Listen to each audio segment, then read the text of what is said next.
A recent poll had Americans' trust in the private health insurance industry at 4%. And as Dennis Kucinich said recently, that's within the margin of error. So it's possible that nobody in this country trusts your industry. Why is that? Well, first off, it's important to take a look at what people who have coverage, what they think about that coverage. There has been multiple polls showing that the vast majority of people who have coverage, they like their coverage, they think their coverage gives them access to high quality, affordable services. There was a Washington Post poll recently showing that 81% of Americans are satisfied with their current health care coverage. We've seen that number repeated in multiple polls over the years. So people like their current is this coverage. Talk of a crisis just made up then? Just no, a fantasy? People like their current coverage, but there is a recognition that the healthcare system is not working for everybody. We know that there's 47 million uninsured Americans in this country. That's not acceptable. Healthcare costs are rising at an unsustainable rate, rising faster than inflation, faster than GDP, faster than people's incomes, and that's adding a significant burden on families and businesses across the country, which is exactly why our industry has stepped up and said, now is the time for healthcare reform. We have stepped up and offered concrete proposals that will drastically change how health insurance is provided in this country. We have stepped up and said every American should be offered a policy no matter whether or not they have pre-existing medical conditions. We've also said that no one should be charged a higher premium simply because they have a medical history.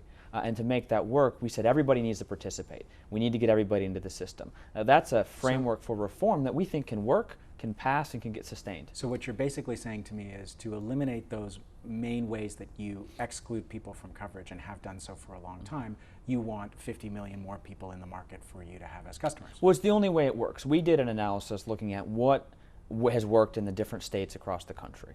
And some states have done requirements saying nobody can be denied coverage, nobody can be charged higher because of their health status. And what we found is that some people simply waited until they were sick to purchase coverage. That drove up costs for all policyholders, and it caused significant disruptions in their insurance markets. The only way to be able to do those types of reforms is to have everybody participate. Massachusetts learned that lesson the hard way. They saw their premiums go through the roof. They had the highest premiums in the nation, which is why they said, all right, the only way we can keep these reforms and make it work and make it sustained is if everybody's required to participate. And so that's what we've said is that, looking at the experience in states, if we can get everybody in the system, we can completely change how health insurance is delivered in this country. So you're saying there's no margin for change unless you get those 50 million new customers, because the profits in your industry have been pretty fantastic over the last decade. So well, why don't you guys just give better health care to people and make a little bit less money, and then you won't have to have this. There's been a lot of misunderstanding and there's been a lot of inaccurate data that's been put forth about health plan profits. Out of every single dollar we spend on healthcare in this country, less than 1 penny goes towards health plan profits. Government data shows that the average profit margin in the health insurance industry is roughly 3%, much lower than other industries. So why am I reading that the profits of the 10 largest publicly traded insurance companies are up 420% in the 2000s? Because there's a lot of data. That a lie? The data that you have is not accurate. That's a lie. And if you look at government data, I'm happy to share that with you, that the average profit margin for the average profit margin in the health insurance industry is roughly 3%, much lower than other sectors. So you guys are hurting, basically. Health insurance is a low margin, high efficiency industry, so there's not the type of savings that can be achieved by simply eliminating health plan profits that some people have suggested. And there's a lot of data out there, and people are splicing data and looking at numbers to try to make their case, but the data doesn't back it up. This question of a mandate that everybody must have health insurance, and that is a key piece of the reform bill that's going through. Yes. What is the insurance industry's view in consideration that some people feel scared that they'll be forced to buy health insurance in the new era if this bill passes because they think they just can't afford it? We've made a decision in this country that if anybody has an emergency situation, whether they're deathly ill or whether they're in an accident, that if they go to the emergency room, they're going to be taken care of. that is the right approach. It was the right decision.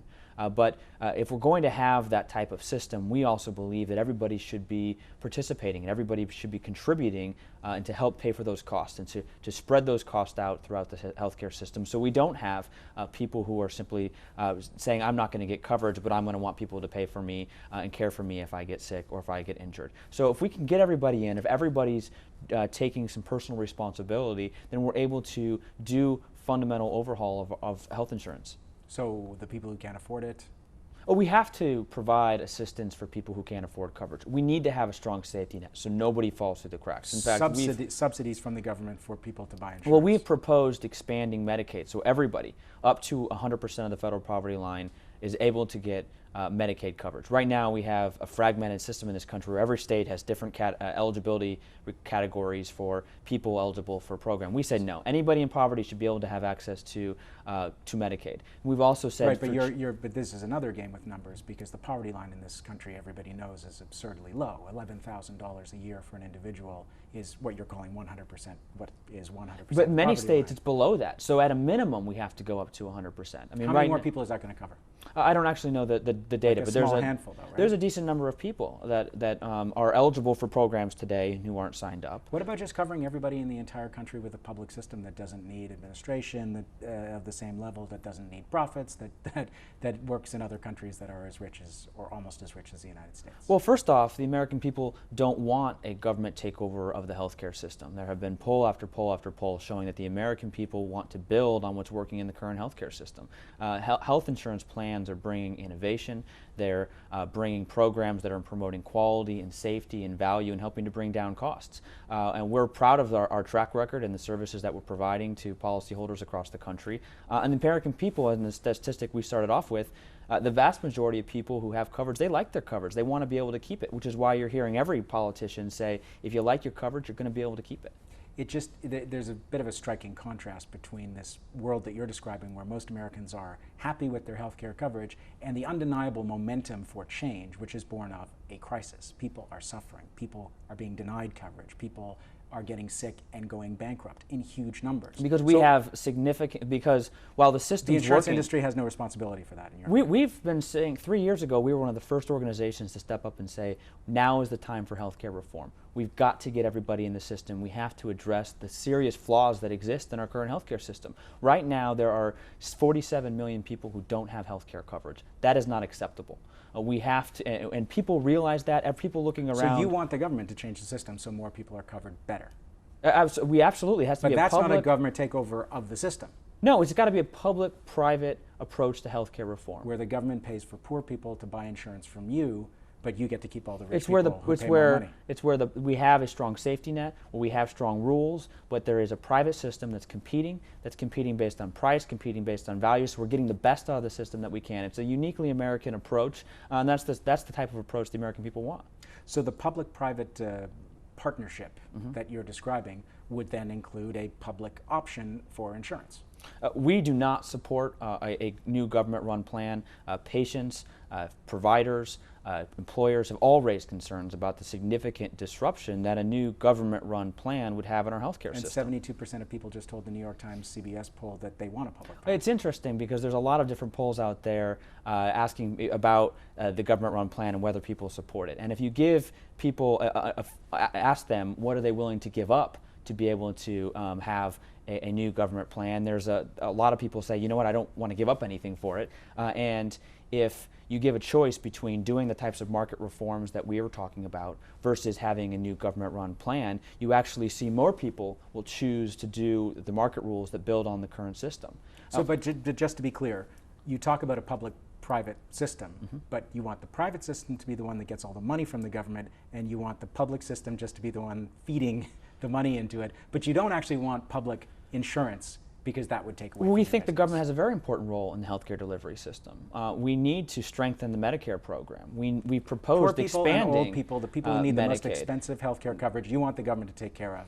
And then you, the private industry, want the profitable patients. What the American people don't want is a new government-run plan that's going to disrupt the coverage they currently have. The way the system works right now, government programs such as Medicare and Medicaid. They underpay providers for services. Medicare pays roughly 85% of hospital costs. The only way hospitals are sustained is they pass those costs on to the private system. And right now, there was a study last year showing that an average family of four is paying $1,500 a year in higher premiums to offset the underpayments from government programs today. If you have a new government-run plan that pays Medicare rates, which is exactly what's being proposed in the House right now, that is going to exacerbate that underfunding that goes, and eventually it's going to drive people out of the private system. And then you have hundreds of billions of dollars in liabilities that have to either be added to the federal budget, or hospitals are going to go bankrupt across the country. It's the economics of the situation. I'm just curious about this one thing.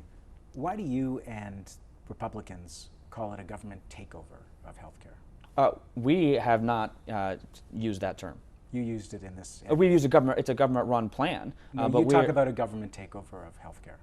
Yeah, I'm just curious, why do you call it that? If you have a single-payer system where the government is going to be running the entire healthcare system versus a system we have now where we have a public-private approach, then it would be a government takeover of the healthcare system. But the term government takeover is used in talking about the public option. It's used to raise the fear, the specter of it's a fact of big government. This would be a plan lives. that would be run by the government. That's a fact. Well, nobody's talking about single payer in this country right now. No, but except if you for have the single payer advocate. So why do you use the phrase government takeover of healthcare? I only used it in the context of a single payer system, which you're correct in that. But you can't go anywhere in this debate without hearing some people talk about the government take over the system. And the first time I read it was in this memo from the Republican strategist Frank Luntz that was leaked in May, telling people like you and Republicans how to talk about healthcare to scare people away from the notion of a public plan. We're supporting reform. You had asked me about this new government-run program, and it is a fact that this program would be run by the government, and I'm simply stating that it's a program run by the government. And in fact, we are trying to build support for healthcare reform. We're doing everything that we can to get healthcare reform passed that will work, that will address the concerns the American people have raised, and that will be sustained.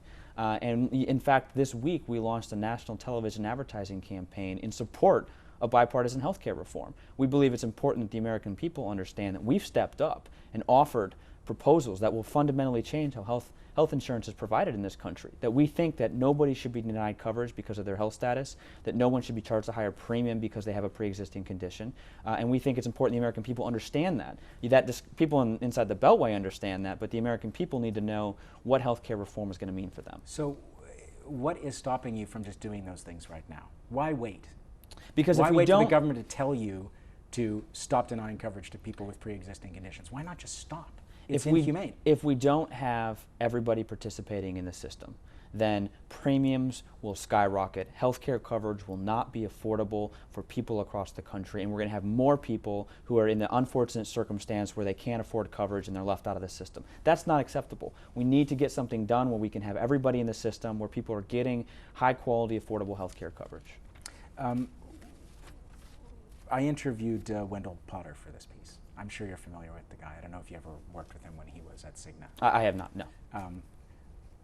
I'd be really interested to know what you think of what he's doing and why, in terms of coming out and positioning himself as a kind of whistleblower at this moment, because it feels like when you see him interviewed, you're hearing from someone who's been on one side of this battle, been a key player on one side of this battle, who has all of a sudden had a kind of, sort of life-changing moment, and is very, very powerfully arguing the other side. I just wonder how you see that from within the industry. We're focused on what we can do to advance healthcare reform.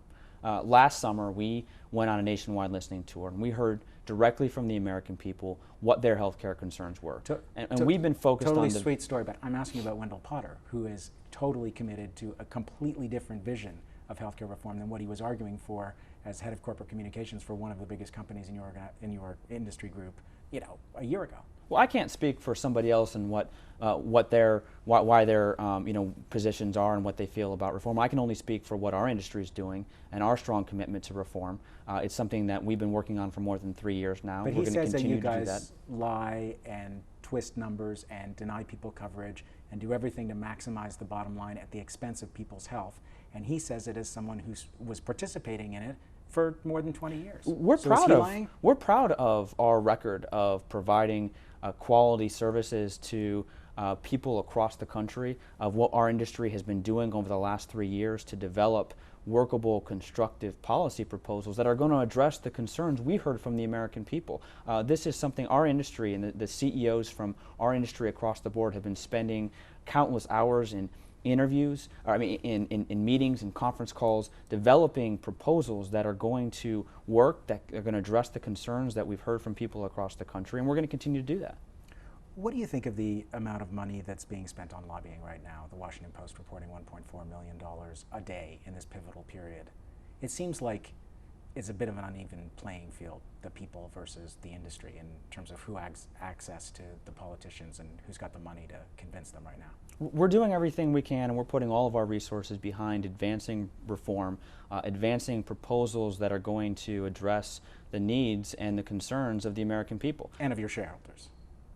No, healthcare reform is necessary and needed to have a sustainable healthcare system. The current system we have is not sustainable, and it's not acceptable that we have so many people who are falling through the cracks. But you're putting your money towards advancing the interest of your industry, surely. Otherwise, then are you just an altruistic organization, a kind of benevolent society? Well, healthcare reform is good for everybody across the healthcare system. It's good for consumers, and it's good for the sustainability of our healthcare system. Right now, as we talked about earlier, healthcare costs are rising at a rate that is simply not sustainable. It's hurting families. It's impacting the ability of businesses to compete around the world. Unless we get costs under control, we're going to soon be spending 1 out of every $5 in our economy on healthcare. We can't continue to do that.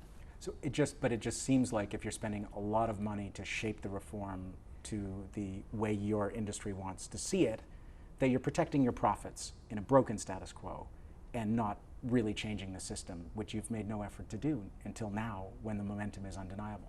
We're not advocating for the status quo at all. The status quo is not acceptable, and we don't think that the status quo will work moving forward, which is why over 3 years ago we were one of the first organizations to step up and say we need to do healthcare reform. Here's a way to do it. We've been working systematically through all of the issues over the last 3 years to make sure that we weren't just voicing support for reform, but that we were offering proposals that can work and that will actually address the specific needs of the American people.